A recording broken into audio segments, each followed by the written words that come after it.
Supreme court में judgement के बाद फाइनल हियरिंग की लिस्टिंग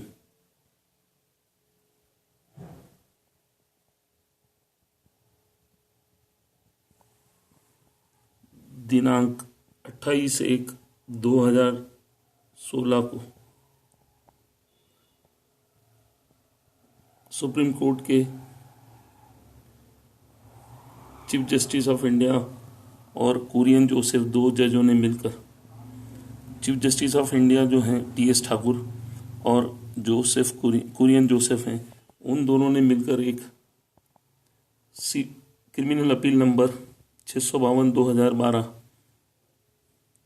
में दिनांक 28/1/2016 को फैसला दिया। उसमें जजमेंट हो गया और उसके बाद list the appeal for final hearing now on an early date.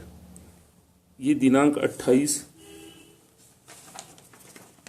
28 जनवरी 2016 को पारित किया गया ये निर्णय।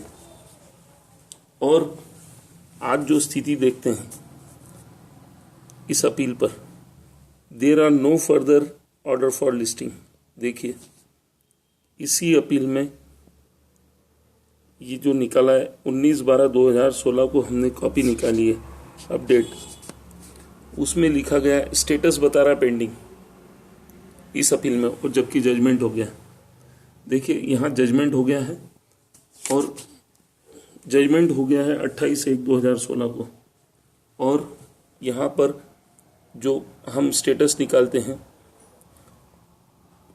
क्रिमिनल अपील नंबर 652/2012 के संदर्भ में, तो इसको पेंडिंग बता रहे हैं। और नीचे लिखा है there are no further order for listing. ये जानकारी निकल रही है। ये ऑर्डर हुआ था सुप्रीम कोर्ट के चीफ जस्टिस बनने के बाद दिनांक 3 दिसंबर 2015 को chief justice of India TS. Thakur ने पदभार ग्रहण किया था। और ये जो जजमेंट दिया है उनके बनने के बाद, ये दिया है 28 जनवरी 2016 को।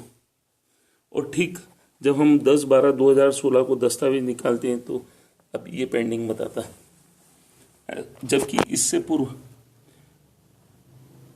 जब वो चीफ जस्टिस नहीं बने थे, फिर उन्होंने इस पर 3 जुलाई 2012 को एक इंटरिम ऑर्डर पारित किया था। तो सुप्रीम कोर्ट के जज ने जजमेंट के बाद फाइनल हियरिंग की लिस्टिंग कर दी। न्याय की उल्टी गंगा बहाता सुप्रीम कोर्ट का चीफ जस्टिस टी.एस. ठाकुर।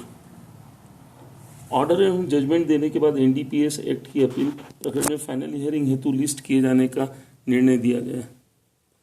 ये प्रमाणित है। जजमेंट होने के बाद अपील पर न्याय निर्णय हो सकता है, ये प्रश्न है। जजमेंट देने के बाद न्याय निर्णय कब और कौन करेगा? जब जजमेंट हो गया है तो उसको पेंडिंग कैसे रखा गया?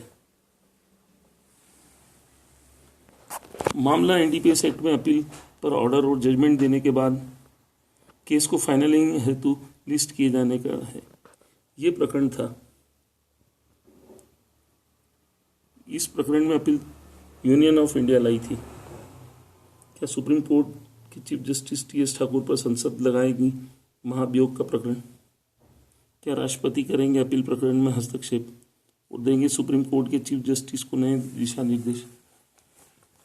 विचारणीय प्रश्न है कि चीफ जस्टिस ऑफ इंडिया वर्तमान में जो हैं टी.एस. ठाकुर, क्या उन पर सांसद, देश की सांसद लगाएगी महाभियोग का प्रस्ताव? ये ऐसी न्याय की उल्टी गंगा बहाने वाले जजों ने प्राकृतिक न्याय सिद्धांत का उपवास उड़ाया है। ऐसे कितने ही प्रकरण ऐसे संचालित किए होंगे उनके द्वारा, ये जांच का विषय है।